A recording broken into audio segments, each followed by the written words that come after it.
ভাইরে তোমার আম্মায় দুইটা দোয়া করছে আমার মনে হয়, কিন্তু বুঝি নাই।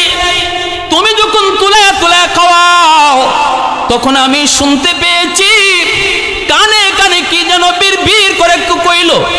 ছেলেটায় কয় আমার আম্মা সব সময় দুইটা দোয়া করে, একটা দোয়া দুনিয়াতে কবুল হয়ে গেছে, আমি নিজের চোখে মার দোয়া কবুল হয়েছে পাওয়া গেছি। এই দোয়াটা হলো মায় কয় আল্লাহ আমার সন্তান ছোট ব্যবসা করে হালাল ভাবে চলার চেষ্টা করে, মালিক ওই ছোট্ট ব্যবসাটার ভিতরে তুমি বরকত বাড়ায় দিও। আমার সন্তানরে তুমি কোনোদিন কারো কাছে হাত পাতাইও না, আমার সন্তানরে কোনোদিন ছোট কইরো না, ইজ্জতের জীবন দান কইরো। আমি পেয়ে গেছি হুজুর, আমি ব্যবসা করি ছোট, কিন্তু আল্লাহ আমার ইজ্জতের সাথে সম্মানের সাথে চালাইতেছে। কেউ আমার কাছে পাওনাদার নাই, বরং আমি পাইমু। এরপর আল্লাহ আমারে সুন্দরে সম্মানে চালাইতেছে। মার দোয়াটা দুনিয়াতে আমি একটা পায়া গেছি। আরেকটা দোয়া কবুল হবে কি হবে না আমি জানি না গো, এটা আমি জানি না। মুসা আলাইহিস সালাম বলতেছেন কি দোয়া একটু কও শুনি। কয় দ্বিতীয় দোয়াটাই করে আল্লাহ মা কয় মালিক আমার সন্তানরে তুমি কিয়ামতের মাঠে জান্নাতে মুসা নবীর বন্ধু বানাইও। মাত্র মুসা আলাইহিস সালাম শুনতে চাইলেন কি এমন দ্বিতীয় দোয়া, যেই দোয়াটা কবুল হবে কি হবে না তুমি জানো না। লোকটা কয় হুজুর দ্বিতীয় দোয়াটা হলো মায়ের সবসময় কয় আল্লাহ আমার মানিক রে তুমি জান্নাতে মুসা নবীর বন্ধু বানায় দিও। হুজুর আমি জানি না মা এটা কেমন করে হয় আর কেমনে সম্ভব। আমি একজন কসাই মানুষ, সাধারণ মানুষ, নবীর সাথে জান্নাতে আমার বন্ধুত্ব হবে আর নবীর বন্ধু হব। আমি জানি না কেন মা এই দোয়াটা করে, কেমনে এটা কবুল হবে। সাথে সাথে মুসা আলাইহিস সালাম আল্লাহ পাকের কুদরতি কদমে সিজদায় পড়ে গেলেন। মুসা নবী সিজদায় পড়ে কান্দে, যুবককে টান দিয়া বুকে নিয়ে কই যুবক আয় আমার বুকে আয়, আয় আমার বুকে আয়। তোমার মায়ের দ্বিতীয় দোয়াটাও আল্লাহর দরবারে কবুল হয়ে গেছে। আমি হলাম বনি ইসরাইলের পয়গম্বর, আমার নাম হলো মুসা। আমি মালিককে প্রশ্ন করেছিলাম মালিক জান্নাতে আমার বন্ধু কে হবে, দেখতে মন চায়। আল্লাহ আমাকে তোমার ঠিকানায় পাঠিয়ে দিছে। আমি আল্লাহর কাছে জানতে চেয়েছিলাম মালিক একজন কসাই মানুষ কেমন করে জান্নাতে আমার বন্ধু হবে গো। আল্লাহ একটু কও না তার কি নেক আমল। আল্লাহ আমারে কয় নাই, না কয়া কইছে বন্ধু ও পয়গম্বর তুমি নিজে যায় তালাশ করে দেখো কোন আমলের কারণে সে তোমার বন্ধু হলো। বাইরে আয় আমার বুকে আয়, আমার বুঝ হয়ে গেছে তোমার মার দোয়ার কারণে আল্লাহ তোমাকে জান্নাতে আমার বন্ধু বানায়া রাখছে। এজন্যই বলতেছি যুবক বাপ মার দোয়া আল্লাহর দরবারে সরাসরি কবুল, বাপ মার বদ্ধ আল্লাহর দরবারে কবুল।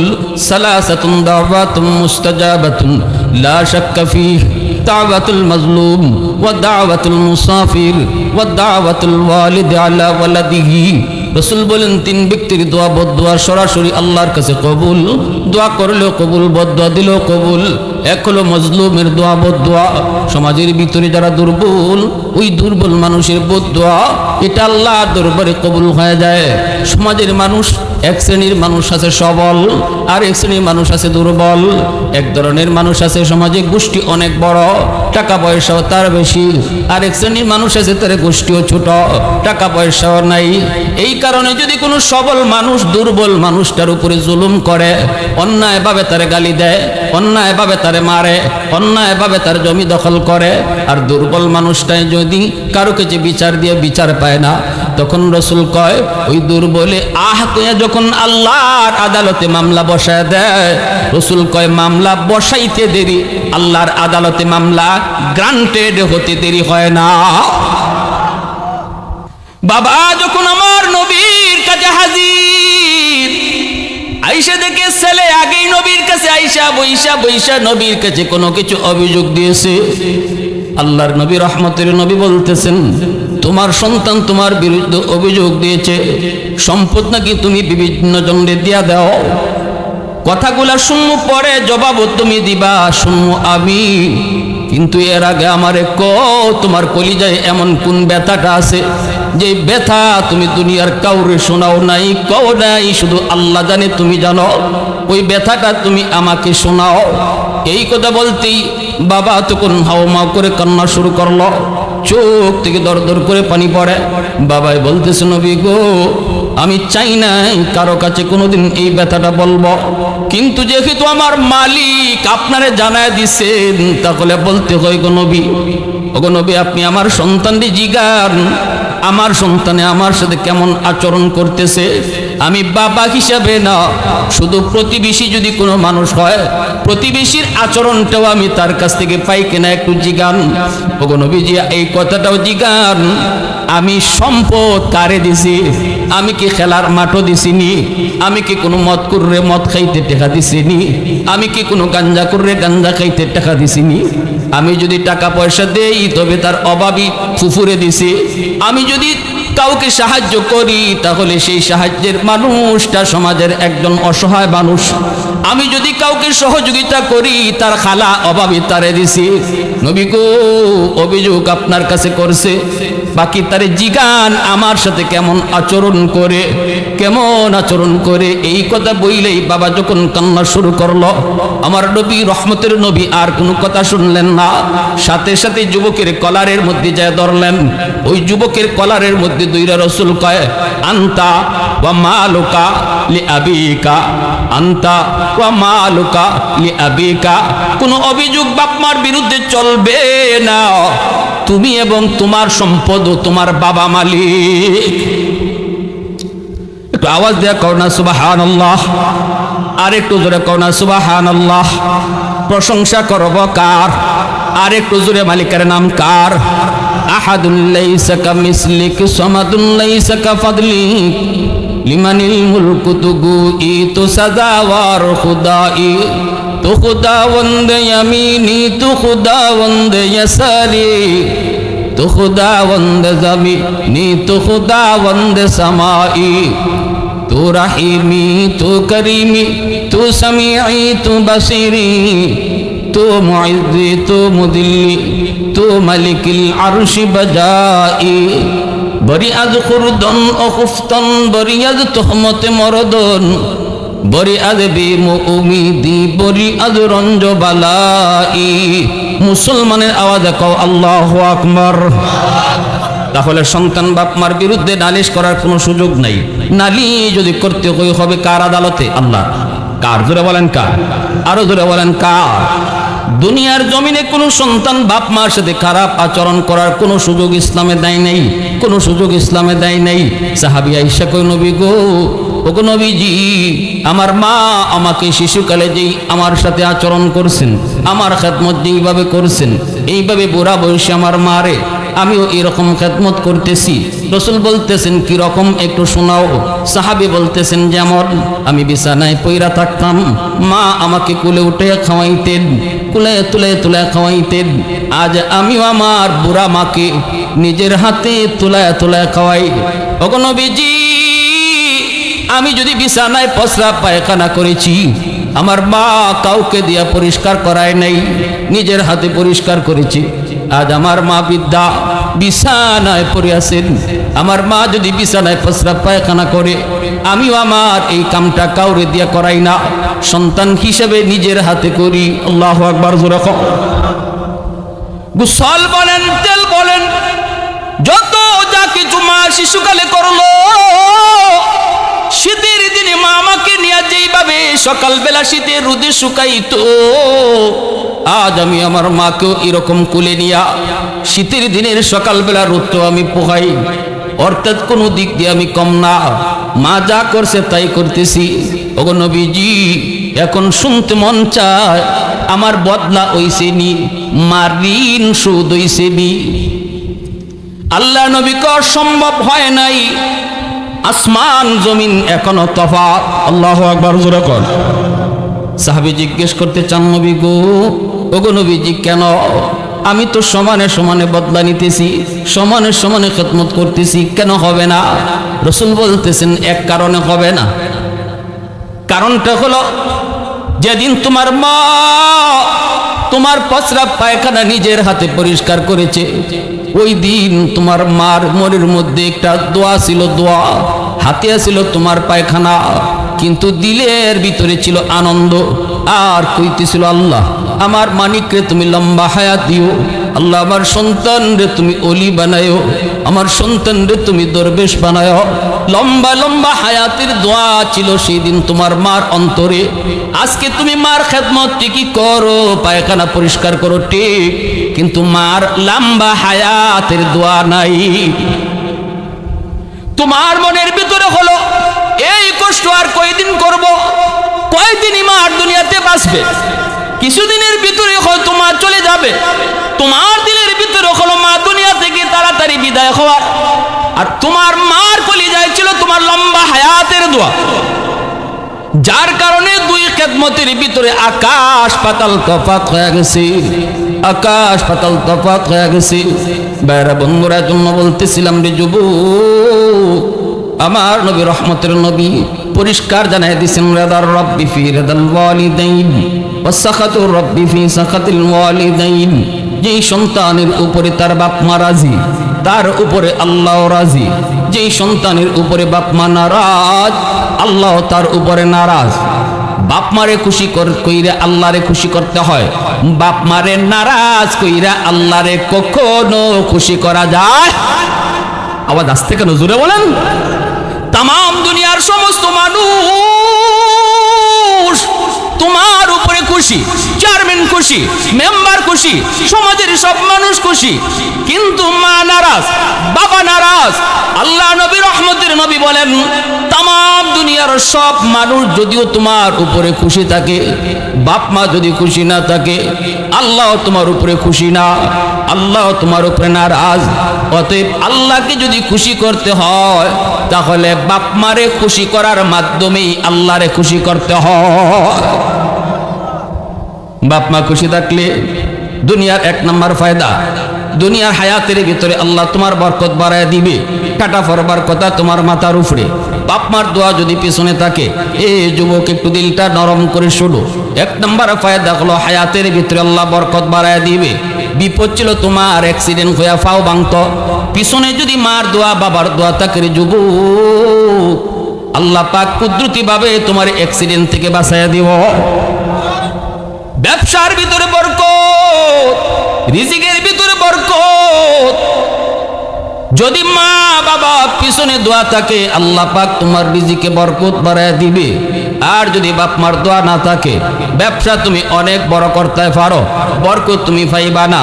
কিন্তু বাপ মার দোয়া যদি থাকে তাহলে অল্প রুজির মধ্যে আল্লাহ বরকত বাড়ায় দিব। মুসা নবী একদিন আল্লাহরে ডাক দিয়া কয়, আল্লাহ বন্ধু জান্নাতে কে হইব একটু দেখতে মন চায়, জান্নাতে আমার বন্ধু কেডা হইব? আল্লাহ পাক কয় অমুক এলাকার বাজারে যাও, যায় দেখবা একজন কসাই গোশত বিক্রি করে রে মুসা, ওই গোশত বিক্রেতা কসাই হলো জান্নাতে তোমার বন্ধু। মুসা নবী সদ্য বেশে তিনি আসলেন লোকটার আমল জানার জন্য। মুসা নবী আল্লাহর কাছে জানতে চেয়েছেন, মালিক একটু জানতে মন চায় গো, কোন আমলের কারণে একজন কসাই জান্নাতে আমার বন্ধু হলো? আল্লাহ কই মুসা আমার বলা লাগবে না, তুমি যা খোঁজ নিয়ে তালাশ করে বাইর করো। মানুষের সাধারণ মানুষের সুরত ধরে পয়গম্বর লোকটার কাছে আসলেন, সালাম জানালেন, নামে মানুষে চিনে ফেললেন। এইবার নবী পরিচয় না দিয়া বলতেছেন, আমি আজকে আপনার বাড়িতে মেহমান হব, আপনি মেহমানদারি করবেননি? লোকটাই কয় আমি তো মেহমানেরই পাগল, আমি তো মেহমান পাইলে খুশি হই। আল্লাহ রাসূল বলেন, মান আরাদা আন ইয়াবসুতার রিজকা ফালইউকরিম দাইফা। তুমি যদি তোমার রিজিকের ভিতরে বরকত চাও তাহলে বেশি বেশি করে মেহমানদারি করো।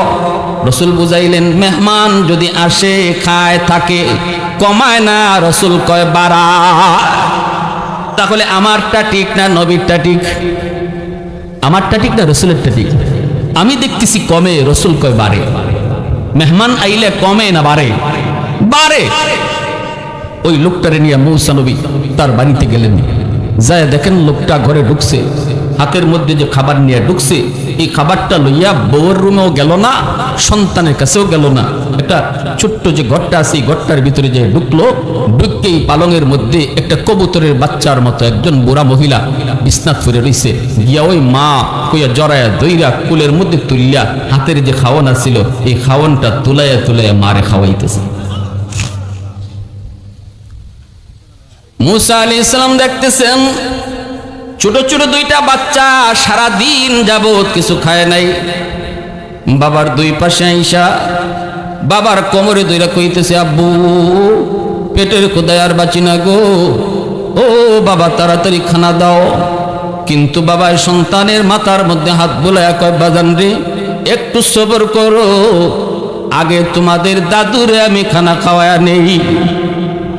কলিজার টুকরা সন্তান বাবার পায়ে পইরা ক্ষুধা যন্ত্রণায় কাঁদে, এরপরও সন্তান রে খানা দেয় না, মাথায় হাত বুলায়া বুঝ দিয়া কই, বাবা একটু ধৈর্য ধরো,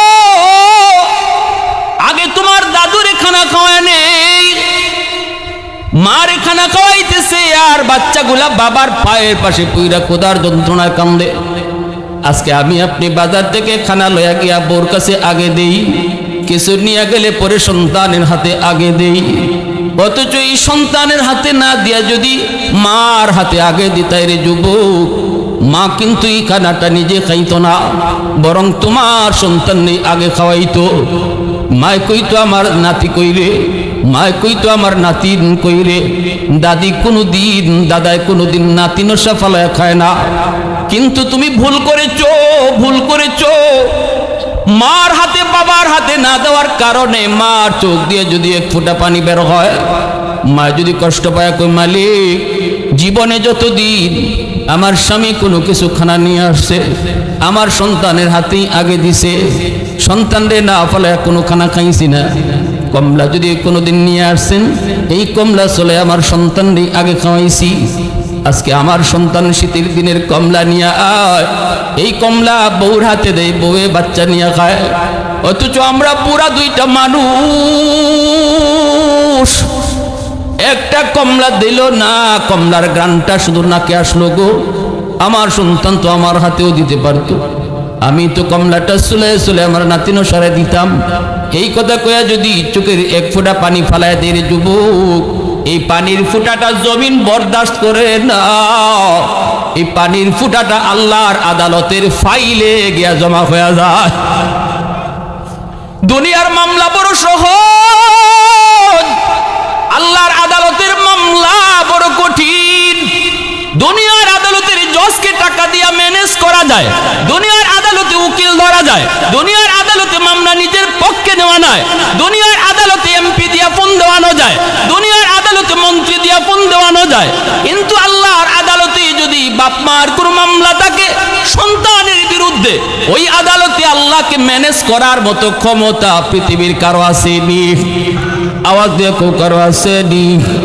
এজন্য মুসা আলাইহিস সালাম তিনি দেখতেছেন ওই লোকটা যায় সন্তানকে আগে দিল না, বউয়ের হাতেও খানা দিল না, অথচ বউ সারাদিন উপাস, সন্তানও সারাদিনের উপাস, মাকে আগে খানা খাওয়াইতেছে। মুসা আলাইহিস সালাম তখন দেখতেছেন আর মনে মনে কয়, মালিক পেয়ে গেছি, পেয়ে গেছি, কোন আমলের কারণে আমার এই ভাইটা জান্নাতেও আমার বন্ধু হবে। আল্লাহর পয়গম্বর কয়, মালিক পাইলাম তো পাইলাম, বীর বীর করে মায় যেন কি কয়। মুসা নবী কয়, ভাই রে তোমার আম্মায় দুইটা দোয়া করছে আমার মনে হয়, কিন্তু বুঝি নাই। তুমি যখন তুলায়া তুলায়া খাওয়াও তখন আমি শুনতে পেয়েছি কানে কানে কি যেন বীর বীর করে একটু কইল। ছেলেটায় কয়, আমার আম্মা সব সময় দুইটা দোয়া করে, একটা দোয়া দুনিয়াতে কবুল হয়ে গেছে, আমি নিজের চোখে মার দোয়া কবুল হয়েছে পাওয়া গেছি। এই দোয়াটা হলো, মায় কয়, আল্লাহ আমার সন্তান ছোট ব্যবসা করে হালাল ভাবে চলার চেষ্টা করে, মালিক ওই ছোট্ট ব্যবসাটার ভিতরে তুমি বরকত বাড়ায় দিও, আমার সন্তানদের তুমি কোনোদিন কারো কাছে হাত পাতাইও না। আমার সন্তানরে কোনোদিন ছোট কইরো না, ইজ্জতের জীবন দান কইরো। আমি পেয়ে গেছি হুজুর, আমি ব্যবসা করি ছোট, কিন্তু আল্লাহ আমার ইজ্জতের সাথে সম্মানের সাথে চালাইতেছে। কেউ আমার কাছে পাওনাদার নাই, বরং আমি পাইমু। এরপর আল্লাহ আমারে সুন্দরে সম্মানে চালাইতেছে। মার দোয়াটা দুনিয়াতে আমি একটা পায়া গেছি। আরেকটা দোয়া কবুল হবে কি হবে না আমি জানি না গো, এটা আমি জানি না। মুসা আলাইহিস সালাম বলতেছেন কি দোয়া একটু কও শুনি। কয় দ্বিতীয় দোয়াটাই করে আল্লাহ মা কয় মালিক আমার সন্তানরে তুমি কিয়ামতের মাঠে জান্নাতে মুসা নবীর বন্ধু বানাইও। সুবহানাল্লাহ, আওয়াজ দিয়ে কইতেন না আল্লাহু আকবার। মুসলমানের আওয়াজে আল্লাহু আকবার, আরো জোরে আল্লাহু আকবার। একটু আল্লাহ নামের জিকিরটা মন থেকে করেন। আল্লাহ আল্লাহ আল্লাহ আল্লাহ।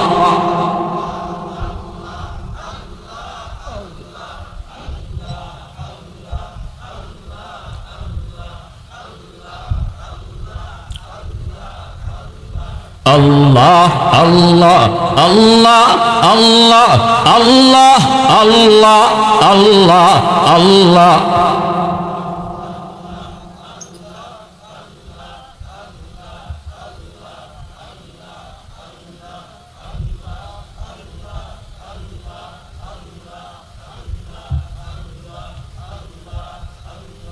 আল্লাহ আল্লাহ আল্লাহ আল্লাহ আল্লাহ আল্লাহ আল্লাহ আল্লাহ। বাইরে ঘরের মধ্যে আল্লাহ নামের জিকির এভাবে করার পরিবেশ পাই না। সুন্দর একটা পরিবেশ পাইছি জান্নাতি বাগানে। একটু দিল থেকে আল্লাহরে ডাকুন আল্লাহ আল্লাহ আল্লাহ আল্লাহ।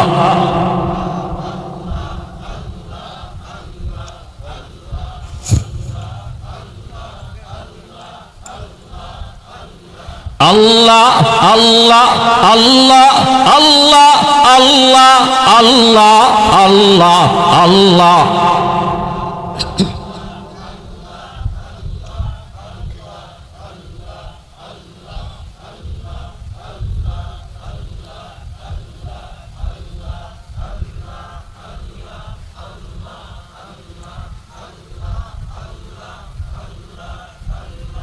লা ইলাহা ইল্লাল্লাহু মুহাম্মাদুর রাসূলুল্লাহ।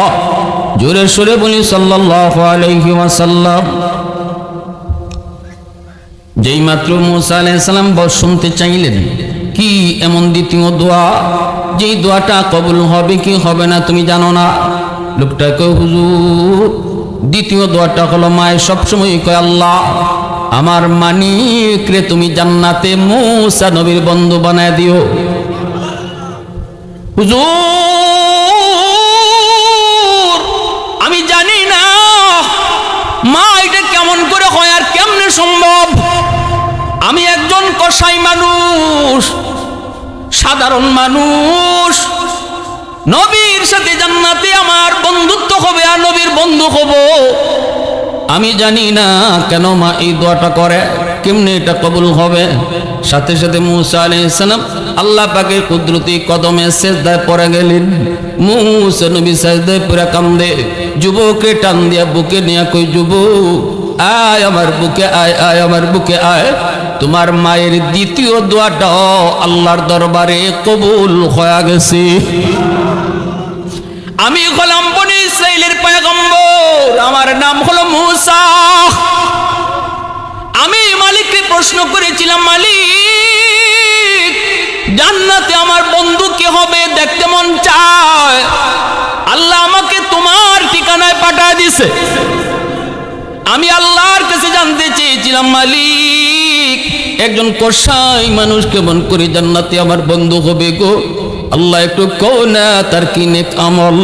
আল্লাহ আমারে কয় নাই না কয়া কইছে বন্ধু ও পয়গম্বর তুমি নিজে যায় তালাশ করে দেখো কোন আমলের কারণে সে তোমার বন্ধু হলো। বাইরে আয় আমার বুকে আয়। আমার বুঝ হয়ে গেছে তোমার মার দোয়ার কারণে আল্লাহ তোমাকে জান্নাতে আমার বন্ধু বানায়া রাখছে। এজন্যই বলতেছি যুবক, বাপ মার দোয়া আল্লাহর দরবারে সরাসরি কবুল। বাপ মার বদ্ধ আল্লাহর দরবারে কবুল।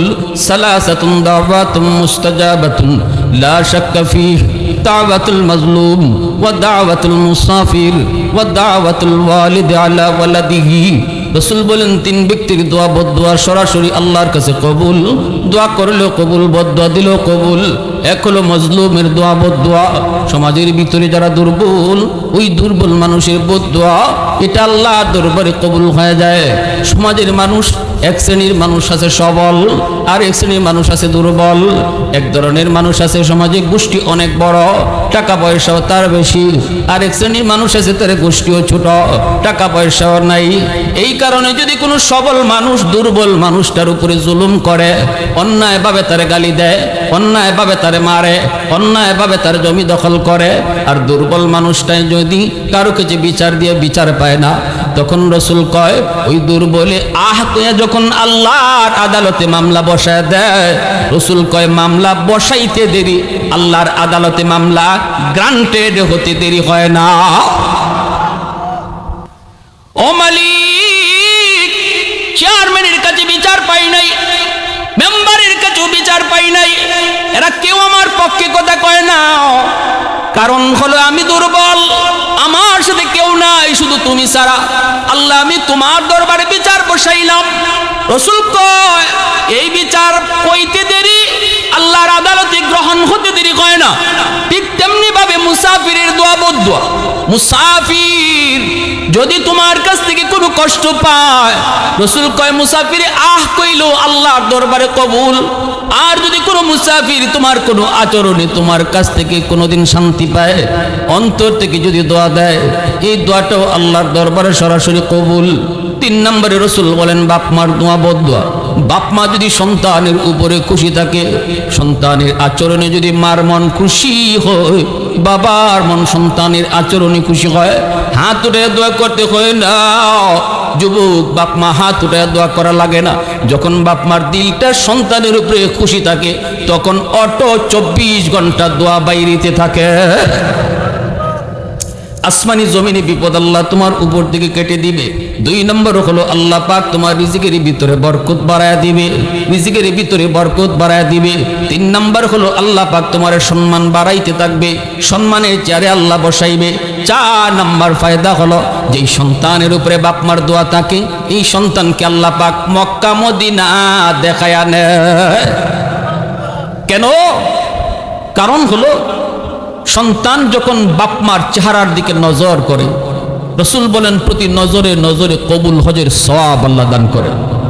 যখনই কবুল হজের সওয়াব পাইলায়, মা মিন বালাদিন বারিন ইয়ানজুরু ইলা ওয়ালিদাইহি নাজরা রাহমাতিন ইল্লা কাতাবাল্লাহু লাহু বিকুল্লি নাজরাতিন হাজ্জাতাম মাবরুরা। লক্ষ টাকা ব্যয় করে হজ করলে হজ কবুল হবে কি হবে না কোনো গ্যারান্টি নাই। টাকা যদি হারাম হয় হজ কবুল হবে না, ঠিক না? নিয়ত যদি সহি না হয় হজ কবুল হবে না। আমার কারগুজারি একটা শুনেন। আমার মসজিদে এক মুসল্লি একদিন কয়, হুজুর ঘটনা শুনছেন? আমি বললাম কি? কয় আমি আমার অ্যাকাউন্টে কিছু টাকা রাখছিলাম, কয়েক লাখ টাকা, ভুলে এই টাকাটা আরেকজনের অ্যাকাউন্টে গেছি, একটা নাম্বার ভুল হয়েছে। যে লোকের অ্যাকাউন্টে টাকাটা গেছে, হে ই টেকা ভাইয়া আমার ফেরত দিত না নি, বা একটু তালাশ করতো না নি যে টেকাটা কোত্থেকে আইলো, মনে ভুলে আইছে। হে ইটা না কইরা ই টেকা লইয়া হজ গেছি গিয়া, ই টেকা লইয়া কই গেছে। তখন হজ থেকে আওয়ার পরে আমি তারে জিগাইলাম, ভাই টেকাটা তো আমার ভুলে গেছে তোমার অ্যাকাউন্টে, তুমি এই টেকা দিয়া কি করছো? কয় আমি তো মনে করছি আল্লাহ আমার এই টেকা আল্লাহর তরফ থেকে দিছে হজ করবার লাগে। দেখছেন নি, আল্লাহ বলে তারে ফাটাইছে হজ করার লাগে, হজ করে আইছে। এই ধরনের হাজিয়ত তো আমাদের সমাজে আসেনি না? সুদের টাকা দিয়ে ব্যবসা কইরা লাখ লাখ টাকা বানাইয়া বেটা বড় হাজি সব আইছে, আসেনি না? নাই কি পরিমাণ হজ কবুল হইব? হ্যাঁ, আরেকজন মানুষ আছে, একদল মানুষ আছে হজে যায়, হজ করতে আইয়ই যদি তার কেউ হাজি সাহেব না কয় তবে এটা রাগ করে লাগে, ঠিক না? নি জানি না আপনাদের এলাকা আছে কিনা। এটাও আমার এলাকায় একদম হয়েছে ঢাকায়। হুজুর ওই যে ওই অমুকটা যে সওদাগর সাহেব চিনেন না? আমি চিনি তো, আমার মুসল্লি। হুজুর আমি তার একটা কাগজ লিখতেছি, উনি একজন অফিসার, কাগজ লিখতেছি, লিখতে গিয়া মোহাম্মদ অমুক সওদাগর লিখছি পরেই এই বছর ইনি হজ করে আইছে, আমি জানিও না আসলে হজ যে করে আইছে, আমি তো আগের মতোই মোহাম্মদ অমুক সওদাগর লিখছি। তখন সে আমারে কইতেছে, হ্যাঁ অফিসার হইতে পারো কিন্তু লেখা শিখো নাই, নামই লিখতে জানো না। তখন কইলাম ভাই আমি আপনার নাম তো এটাই। হ্যাঁ এটাই তো জানো না, এবার যে আমি হজ করে আইছি। তো ভাই কি হয়েছে, হজ করেছেন? আসলে আমি জানি না। কয় মিয়া 3 লাখ টাকা দিয়ে হজ করে আইছি, নামটার আগে আলহাজ লেখো। নামটার আগে, যে লোকে হজে যাওয়ার আগেই নিয়ত করে নামের আগে আলহাজ লাগাইতো, নামের আগে হাজি সাহেব লাগাইতো, হাজি সাহেব না কইলে তার কলজাতকে লাগে, তাইলে বোঝা গেল সে হজ করছে আল্লাহরে খুশি করার লাগি না, বরং হজ করছে হাজি সাহেব ডাক শুনবার লাগি। হাসরের মাঠে আল্লাহ কইব, যে উদ্দেশ্য হজ করছিল এটা দুনিয়াত ফাইলিছ, জাহান্নামে যাও। কি কইব আল্লাহ? জাহান্নামে। এজন্য যে কোনো কাজের, যে কোনো কাজ, নামাজ বলি, রোজা বলি, হজ বলি, দান সদকা বলি, তসবিহ বলি, তাহবিল বলি, ওয়াজ মাহফিল বলি, যত যা কিছু দিনী কাজ করি, প্রত্যেকটা দিনী কাজের নিয়ত হতে হবে কাকে খুশি করা, মানুষের বাহবা পাওয়া নয়। যদি খালি নিয়ত তাকে মানুষে কইব না বা করছে, আল্লাহ হাসরের মাঠে কইব যেটা চাইছলাই এটা ফাইলিছ, মানুষে তোমারে কইছে হওয়ার মতোই, তখন জাহান্নামে দাও। নাই আমি আল্লাহর কাছে কিছু নেই, আমার কাছে পাওয়ার কিছু নেই। আল্লাহ আমাদের সহি বুঝদান করো, সবাই বলে আমিন, আরো জোরে বলি আমিন। যুবকরা ওয়াজ মাহফিল করাইতেছো মানুষের কাছ থেকে বাহবা পাওয়ার জন্য না আল্লাহরে খুশি করার জন্য? আল্লাহরে খুশি করার জন্য। এখান থেকে একজন মানুষও যদি, একটা যুবকও যদি দিলটা নরম করে যায়, আল্লাহ জীবনে যা ভুল করছি ভুল, সব ভুল, আমার মারে কষ্ট দিছি, আজ রাতে আমি মার কাছে মাপ না চাইয়ে ঘুমাইতাম না, শুধু এই নিয়ত করে যায় আর মারেকে খুশি করে লায়, মাহফিল করারই সার্থক, আমরার আওয়াও সার্থক, আপনার আর বসাটাও সার্থক। ঠিক না নিজের এখন? আর নতুবা কোটি টাকা খরচ করলায়, এখান দিয়ে শুনছে ওইখান দিয়ে গেছে গিয়া, আর কইছে না বা লাখ লাখ মানুষ হয়েছে, মাহফিল হয়েছে, আল্লাহর কাছে জিরো। আল্লাহর কাছে কি? আল্লাহর কাছে কষ্ট হইতেছে আপনাদের? মনোযোগ কার কার আছে একটু হাত উঠে আল্লাহরা দেখান। আল্লাহ কবুল করো, সবাই বলে না আমিন। আমার ভাইরা বন্ধুরা, যুবক যে কথা বলতেছিলাম, ওই যে আমার ভাইরা বন্ধুরা, লক্ষ টাকা ব্যয় করার পর হজ কবুল হবে কি হবে না কোনো গ্যারান্টি নাই। টাকা যদি হালাল না হয় হজ কবুল হবে না। আরেকজনের টাকা মাইরা হজে গেলে হজ হয়? জোরে কও। জমি দখল কইরা যদি হজে যাও হজ কবুল হবে না রে যুবক। আগে যার জমি দখল করছো এটা ফেরত দাও, এরপরে হজের নাম লো, ঠিক না? মানুষের টাকা মাইরা বয়ে রইছো, বছরে বছরে হজে যাও, হাজি নাম লাগাইতে পারবা, আলহাজ উপাধি লাগাইতে পারবা, কিন্তু আল্লাহর কাছে এই হজের কোনো সওয়াব পাওয়া যাবে না। কিন্তু যদি রাসূল বলতেছে মা মিন বালাদিন বারিন ইয়ানজুরু ইলা ওয়ালিদাইহি নাজরা রাহমাতিন ইল্লা কাতাবাল্লাহু লাহু বিকুল্লি নাজরাতিন হাজ্জাতাম মাবরুরা।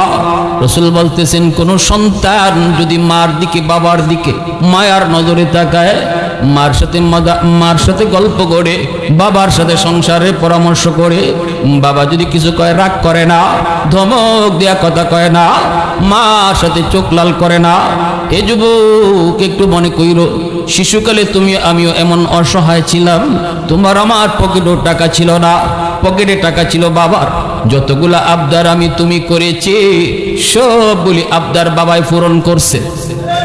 কোনদিন বাবাই রাগ করে না, এই কথা বাপে কয় নাই তোর খালি এটা লাগবো এটা লাগবো এটা লাগবো এটা লাগবো, কত দিব, টাকা তো নাই, পকেট তো খালি, একবারও কয় না, ধমক দেয় না, বরং বাজারে গেলে পরি বাবা বাড়িতে আসার আগে যখন পকেটের দিকে তাকায় দেখে টাকা নাই, কিন্তু মনে মনে কই আমার সন্তান গেলে পরি তুই কই বাবু মজা আনছনি, তখন ওই দুঃখী বাবা, গরিব বাবা মানুষের কাছ থেকে ধার করে হলো, ঋণ করে হলো, দোকান থেকে বাকি হলো, তোমার আমার জন্য কিছু না কিছু লইয়া বাড়ি তাইতো। আজকে একটু চিন্তা করে দেখো, আজ তুমি রুজি করো, বাবার পকেট খালি, শিশুকালে তোমার ছিল পকেট খালি, বাবার পকেট গরম। ওই দিন বাবার আচরণ একটু খেয়াল কইরা আজকে বাপ মার সাথে তুমি এমন আচরণ কইরো। বাবাই যদি কয় বাবা ওষুধ নাই, ধমক দিস না রে যুবক। মা যদি কয় বাবারে ফান নাই, ধমক দিস না রে বাবা। টাকা পকেটে না থাকলেও বুঝ দিয়া কইও আম্মা আজকে আমার পকেটে টাকা কম, মা গো আজকে আনতে পারবো না, একটু বুঝ দিয়ে কইও, ধমক দিও না। বাবার যদি ওষুধ না থাকে ধমক দিস না, বুঝের মাধ্যমে বাবারা কইও, বুঝের মাধ্যমে বাবারা কইও। রসুল বলতেছে যখনই বাবার সাথে মার সাথে মায়ার নজরে নজরে কথা কইবা, যতবার নজর মার বাবার চেহারার দিকে তোমার পড়ল, ততবারই আল্লাহ পাক আমল নামায় কবুল হজের সওয়াব আল্লাহ উঠায় দিব। লক্ষ টাকা খরচ করে হজ কবুল হবে কি হবে না গ্যারান্টি নাই, কিন্তু মার সাথে বাবার সাথে ভালো আচরণ করো। মার দিকে মায়ের নজরে তাকায় কথা কইও, চোখ লাল করে না, বাবার দিকে চোখ লাল করে না, কিরিমিরি খায় না, রাগান্বিত হয় না, নরম নরম হয়ে কথা কও। রসুল কয় যতবার চাইছো ততবার আল্লাহ পাক তোমার আমল নামায় কবুল হজ উঠা দিব। সাহাবীরা নবীর প্রশ্ন করেছিলেন, নবী গো দিনে যদি 100 বার সন্তানে এইভাবে তাকায় আল্লাহ কি দৈনিক 100টা হজের সওয়াব দিব? রসুল কয় আমার আল্লাহর ভান্ডার কম না, আমার আল্লাহর ভান্ডার ছোট না। 100 বার যদি নজর করে দৈনিক 100টা হজ আল্লাহ তারে দান করব। মুসলমানের আওয়াজ দেখো আল্লাহু আকবার, আর জোরে আল্লাহু আকবার, আর জোরে আল্লাহু আকবার। ভাইরা বন্ধুরা এজন্য বলতেছিলাম রে যুবক, আমার রসুল মায়ের নবী রহমতের নবী কয় যদি বাপ মার দোয়া থাকে, ওই বাপ মার দোয়ার উসিলায় একটা ফায়দা হলো আল্লাহ পাক দুনিয়াতে তারে হজ করাইব। কেন করাইব? কারণ বাপ মার নজরে নজরে কবুল হস্ত তার আমল নামায় উঠতেই রয়েছে। ফেরেশতারা তখন আল্লাহরে কইব মালিক যার আমল নামায় এমনিতেই হজ উঠতে রয়েছে অসংখ্য, দুনিয়ার জমিনে তুমি তারে হজটা করায়া দাও। ফেরেশতারা কইব আল্লাহ এমনি তো তার আমল নামায় হজ উঠতে রয়েছে, অতএব বাস্তবও তার হজ করায়া দাও। গরিব হইল মা ভক্ত বাবা ভক্ত সন্তানকে আল্লাহ পাক দুনিয়াতে হজ কবুল করায় নেয়। আওয়াজ দিয়া কও সুবহানাল্লাহ, আর একটু জোরে কও সুবহানাল্লাহ। আচ্ছা, তাহলে বোঝা গেল কি? রাসূল বলেন এক আয়াতের ভিতরে আল্লাহ পড়েন পবিত্র কোরআনের সূরাতুল বাকারা, আল্লাহ পাক রব্বুল আলামিন বলেন সন্তানের হাতে যদি টাকা আয় পয়সা আয়, এই টাকা পয়সাটা সবার জন্য, সবার আগে কার জন্য খরচ করবো আমরা? সবার আগে কার জন্য আপনি টাকা খরচ হইব? কইবেন জানি না। না, আপনি বাপ মার জন্য কইছেন। দলিল কি? দলিল আল্লাহর কোরআন, পবিত্র কোরআনে আল্লাহ সূরাতুল বাকারা বলে ওয়াসআলুনাকা মাযা ইউনফিকুন কুল মা আনফাকতুম মিন খায়র ফালিল ওয়ালিদাইনি ওয়াল আকরাবিন। আল্লাহ পাক বলে বন্ধু মানুষেরা তোমারে জিজ্ঞেস করতেছে টাকা পয়সা কোন জায়গায় আগে খরচ করব। আল্লাহ কয় বন্ধু জবাব তুমি দিও না, জবাব দিতেছি আমি আল্লাহ। জবাব কে দেয়? আল্লাহ কয় বন্ধু তুমি জানায় দাও সবার আগে তার সম্পদ তার মার জন্য বাবার জন্য খরচ হবে। শীতের কাপড় প্রয়োজন, তোমারও প্রয়োজন, বিবিরও প্রয়োজন, মারও প্রয়োজন, বাবারও প্রয়োজন। জবাব দিবাই, আমি জবাব চাইনি। যুবক এখান থেকে কোনো একজন যুবক জবাব দিবাই, বলো তো দেখি শীতের দিনে শীতের কাপড় সবারই লাগে, তোমারও লাগবো, তোমার বিবিরও লাগবো, সন্তানেরও লাগবো, মারও লাগবো। বলো তো এবার বাজারে গিয়া কার শীতের কাপড়টা আগে কিনবায়? জোরে খাও, জোরে খাও। সিদ্ধান্ত আমার না আল্লাহ। জোরে কই। সূরাতুল বাকারা আল্লাহ নিজে বলতেছে সাবধান, শীতের কাপড়টা বোন লাগে আগে কিনবা না, শীতের কাপড়টা সবার আগে মার জন্য কিনো। শীতের কাপড়টা তোমার জন্য আগে নয়, শীতের কাপড়টা সবার আগে বাবার জন্য কিনো। কারণ আল্লাহ বলতেছে টাকা সবার আগে বাপ মার জন্য খরচ করতে হবে। ঔষধের প্রয়োজন তোমারও, আমারও, বাচ্চারও, মারও। পকেটে আছে শুধু এই পরিমাণ টাকা, একজনের ওষুধ কিনা যাবে। তোমারটা কিনলে সন্তানেরটাও কিনা যাবে না, আমারটাও কিনা যাবে না। মাঠটা যদি কিনো আর কারো কিনা যাবে না, বলো তো দেখি এইবার কাঠটা আগে কিনবা, মার ওষুধ আগে কিনো, সিদ্ধান্ত কার? জোরা কাও সিদ্ধান্ত কার? আল্লাহ পাকের সিদ্ধান্ত, আল্লাহর সিদ্ধান্ত। এজন্য ভাইরা বন্ধুরা, সন্তান যদি বাপ মার নামে দান করে, বাপ মার নামে যদি সদকা করে, এই দানটাও আল্লাহ পাক রব্বুল আলামিন কবরে নগদ পৌঁছায়। দানের উসিলায় আল্লাহ পাক কবরে আযাব মাফ করে। একটা ঘটনা কই আমি আপনাদের দিকে আগাইতেছি, একটা কথা নিয়া। জুনাইদ বাগদাদি ঘুমায় রইছেন, স্বপ্ন যুগে দেখেন একজন মানুষ জাহান্নামী চেহারা নিয়ে সামনে আইছে। জুনাইদ বাগদাদি বলতেছেন, ভাই রে, তোমার চেহারা এত বিভৎস কেন? কয় হুজুর, আমি জাহান্নামের আগুনে কবরে জ্বলতেছি। জুনাইদ বাগদাদি কয়, তুমি কোন এলাকার? কয় আপনার এলাকার। আমার অনেক আগে মরণ হইছে, কিন্তু আমার কবরে আযাব। আমি আপনার কাছে একটা সাহায্যের জন্য আইছি গো হুজুর। আল্লাহ আমারে জানাইছে, দুনিয়াতে আমি আমার একটা মেয়ে রাইখাইছি, আমার মেয়েটাই যদি আমার নামে দান সদকা করি, আল্লাহ এই উসিলায় আমার কবরের আযাব মাফ করে দিব। জুনাইদ বাগদাদি কয়, মেয়েটার ঠিকানা দাও। ঠিকানা, ঘুমের মধ্যে তিনি ঠিকানা লইছেন। লইয়া জুনাইদ বাগদাদি ঘুম থেকে উইটা মেয়েটার সন্ধানে বের হলেন। মানুষকে বলতেছেন, মেয়েটা কোথায়? মানুষেরা কয়, হুজুর, এই মেয়েটার চরিত্র খারাপ, ওর কাছে যায়েন না। জুনাইদ বাগদাদি কয়, বাবা রে, যাওন লাগবই, কারণ একটা খবর আছে তার। যা দেখলেন নদীর ঘাটে গোসল করে। জুনাইদ বাগদাদি যায় দাঁড়ায় রইলেন। মহিলা গোসল থেকে উঠছে, মেয়েটা। ওইটা কয়, মৌলবি কি চাও? জুনাইদ বাগদাদি কয়, মারে, আমি কিছু চাইতে আসি নাই, আমি একটা খবর দিতে এসেছি। কয়, কার খবর? কয়, তোমার আব্বার খবর। মেয়েটাই কয়, আমার আব্বার আবার কার খবর? বাপ তো কত আগে মইরা কবরে পৌঁছে গেছে। দিলের ভিতরে তার মহব্বত নাই, আল্লাহর ভালোবাসা নাই, আখিরাতের ভয় নাই। জুনাইদ বাগদাদি কয়, মা, তোমার বাবা কবরের ভিতরে আযাবের মধ্যে আছে। স্বপ্ন যুগে আমার সাথে দেখা হইছে, চেহারাটা অত্যন্ত বিমর্ষ, আযাব আগুনে ফুরতে ফুরতে কয়লার মতো হয়ে গেছে। আল্লাহ জানাইছে, তুমি যদি তার জন্য একটু দান সদকা করো রে মা, আল্লাহ তার কবরের আযাবটা মাফ করে দিব। আমি এই সংবাদটা তোমার কাছে জানাইতে আইছি। সন্তান যদি দুনিয়াতে নেককার বানায় যাও, আলেম বানায় যাও, কোরআন শিখায় যাও, পর্দার ভিতরে সন্তানদের রাখার চেষ্টা করো রে যুবক। দুনিয়া থেকে একদিন বিদায়ের পর সন্তানের নেক আমলের অংশ বাপ মা কবরে যায় পাইব। আর যদি সন্তান বক্তার হয়, দিন শিখাও না, কোরআন শিখাও না, আখিরাত বুঝাও না, যত অন্যায় করব, অন্যায় কাজের একটা অংশ কবরে তার বাপ মায়া পাইব।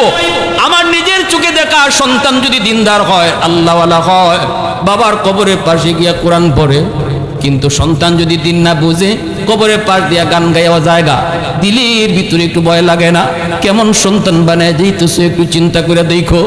জুনাইদ বাগদাদি কয়, মা, দেও না বাবার নামে একটু সদকা, আল্লাহ বাবার কবরের আযাবটা মাফ করব। মহিলার তো মেয়েটা তখন এক মুষ্টি পানি হাতে লইছে, লইয়া টিটকারি মারছে, মস্কারি মারছে। কয়, ইজাত খবর লইয়া বুঝি আইছো, নেও পানি দিলাম আমার বাপের নামে সদকা। কইয়ে জুনাইদ বাগদাদির দিকে পানি ডিল মারছে। আল্লাহর ওলি তিনি সাথে সাথে ফিটটা সরায় নিছেন, বডিটা সরায় নিছেন, পানিটা বডিতে লাগছে না, কিন্তু মনে কষ্ট নিয়ে আইতেছেন। এমনও বুঝি সন্তান হয়ে গো, যেই সন্তান বাবার বিপদের কথা শুই না একটু দিলটা নরম হলো না। জুনাইদ বাগদাদি চলে আসলেন, রাতের বেলা ঘুমাইছেন আফসোস লইয়া। স্বপ্ন যুগে দেখেন ওই মানুষটা, যেই মানুষটা গতকাল জাহান্নামী হইয়া হাজির হয়েছিল, আজকে সে জান্নাতি চেহারা লইয়া হাজির হয়ে গেছে। জুনাইদ বাগদাদি কয়, ভাই কে তুমি? কয়, হুজুর, আমি গতকালকের ওই লোক। কেমনে তোমার পরিবর্তন? কয়, আল্লাহ আমারে জান্নাত দিলাইছে। জুনাইদ বাগদাদি কয়, কেমনে কি হলো? তোমার মেয়ে তো কিছুই করে নাই, বরং ঠাট্টা করলো, মজাক করলো। লোকটাই কয়, হুজুর, আমার মেয়েটা যে আপনার দিকে পানি মারছিল, এই পানিটা আপনার গায়ে লাগে নাই, পানিটা পড়ছে একটা মাটির, যেই জায়গাটার মধ্যে পানিটা দেয়া পড়ছে, এই জায়গার মধ্যে অনেক দিন যাবত একটা পোকা পানি তৃষ্ণায় ছটফট ছটফট করতেছে। ওই পোকার মুখের মধ্যে যখন পানিটা দেয়া পড়ছে, পোকাটা পানিটা পাইয়া তার জীবন রক্ষা হইছে। পোকাটায় দোয়া করছে, মালিক, যার উসিলায় আমি আজকে পানি পাইয়া জীবন রক্ষা হলো, আল্লাহ তুমি তারে মাফ করো। সাথে সাথে আল্লাহ আমারে মাফ কইরা দিলাইছে। মুসলমানের আওয়াজে কও সুবহানাল্লাহ।